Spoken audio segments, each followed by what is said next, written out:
The title of her speech is One Vote, One Voice, One Hong Kong.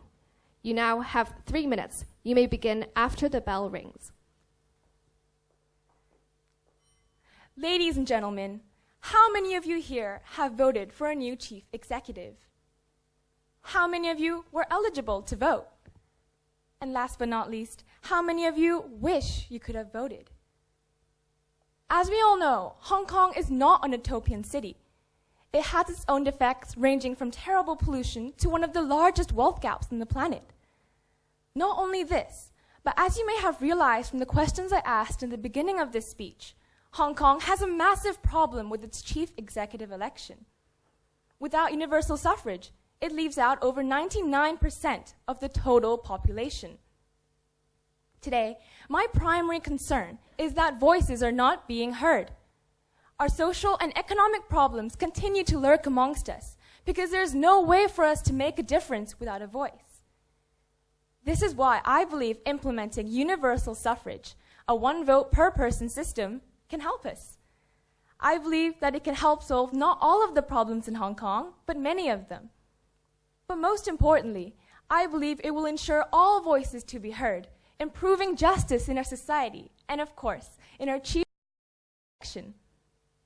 Let me elaborate on this concept with what I believe are the #1 issues in Hong Kong: the wealth gap and the poor.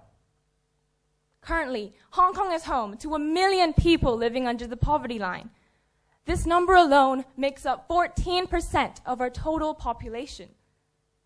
Now, the 1,200 members of the election committee, 0.02% of our population, are very powerful and affluent members in society.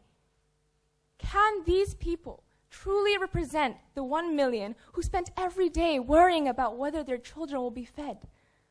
The 14% don't have a voice. They have no power to change their living conditions because they are overshadowed by bigger influences.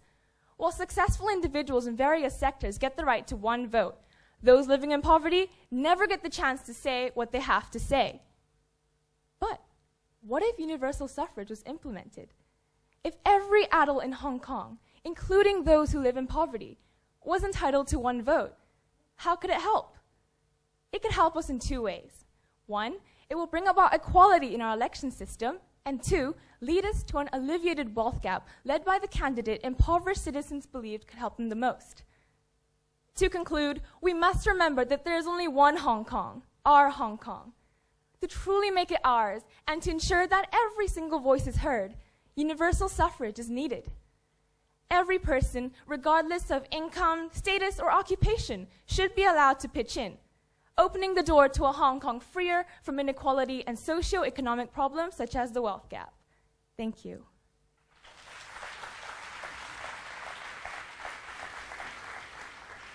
Thank you for your speech. Mr. Lynch will now ask a question relating to the speech. The bell will ring and the timekeeper will raise the start card right after the question has been asked, and you'll have 1 minute to respond to the question. Mr. Lynch, please. Thank you. I was interested in your powerful statement that all voices should be heard. Presently, only permanent residents aged 18 or above can register as voters in Hong Kong. Do you think new immigrants should also be given the same right to vote? Yes, I believe that new immigrants or current residents of Hong Kong should all be allowed to vote because, after all, every single one of us, we all make up Hong Kong, including those who might be new to our country.